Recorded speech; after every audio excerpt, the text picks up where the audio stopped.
Hello guys, for today's video.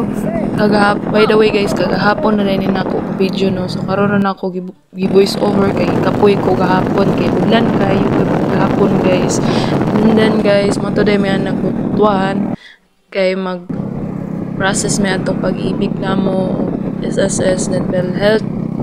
And then guys, nagbiyahe pa mi ana sa manghod. And then, gibit-bit rin ito na ako mga papel na kinahanglanon, no? So, ang nabilin na rin, no? Police clearance na rin, guys. Na kinahanglanon pagid kaayo sa SSS niya nabilin. Wala ko nadala.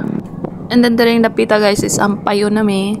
So, nag-chat-chat na rin sa akong classmate, no? Kay kami manduha mag-process sa among SS o pag-ibig. And then, moagi ra mi sa SM guys no, kay wala mi budget para SM no, magsulod-sulod og SM wala tay budget anang. So before mi to og Robinson guys no, naguna sab mi sa aning BIR kay needed mo po daw na namo kanang BIR sa among pagpagitag trabaho. And then kani akong kauban walay salig na ko kay basin daw kuno ko katuod sa BIR. And then guys, dali ra ang pag-process kung magkuha mo og BIR no, dali ra gid kaayo. Then no need na bayad no. And then guys, nag-fill up na dayon ko sa BIR no, so wala day na bayad guys. And then dayon ko sa sulod. Grabe kabog na sa sulod kay gawas inita kayo. Then dali ra day ka makasulod guys kung kuan dali ra ka mahuman og anang fill up sa imong papel. No, this na gitawag na dayon akong number kay by number man na murag sa SS o PhilHealth no. PhilHealth no. And then dali ra day ko daha guys, nagbutang na day sila og tin number da sa kuhang papel. And then mao na dayon. And then guys, pagtanaw na ko no, so daghan day mi kayo nagkuha og BIR. Pagkasunod na guys, ni diretso na po dayon mi og kaning Robinson. So wow! Traffic kaayo, charot. Kaso na siya, masinisapan na.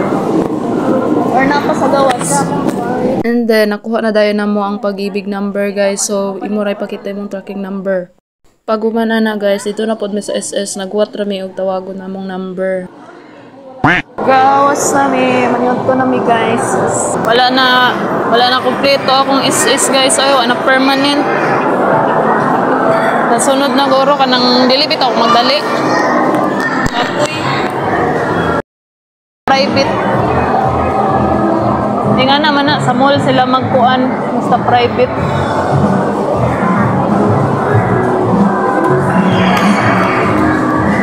Ay, asa mang motor gibutang dito dito.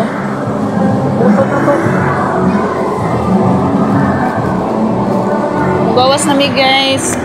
Ato na pod mi sa kuan.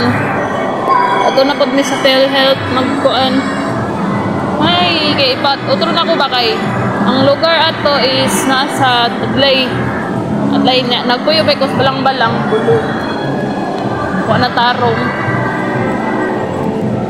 Before mi matog PhilHealth guys, manimot ko sa tanim. Pray sa ta before mag-eat. Picture para na ay kuha ni mama. Pag kuman na mong kaon guys, diretso na dayon sa PhilHealth.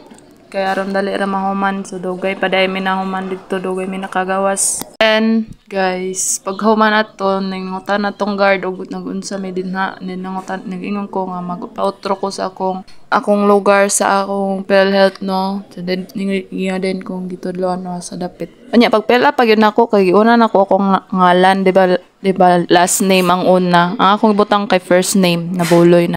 So dugay jud ka mahuman dito sa PhilHealth guys. So naawan day kusog kaayo guys no, nabasa day na among motor dera og kaning among helmet. And then guys, nagbiyahe na dayon mi pauli no. So wala na day ko ka video no kay kusog kaayong ulan dito gikan mi og Butuan, then ulan dira asa Santo Niño day guys. Then ulan na diha then hunong dito ka namin gipalit sa RTR. Then Kotob guys, salamat sa inyong pagtanaw sa atong video hangtod karon part 3 sa atong pang-apply no. God bless everyone, bye bye.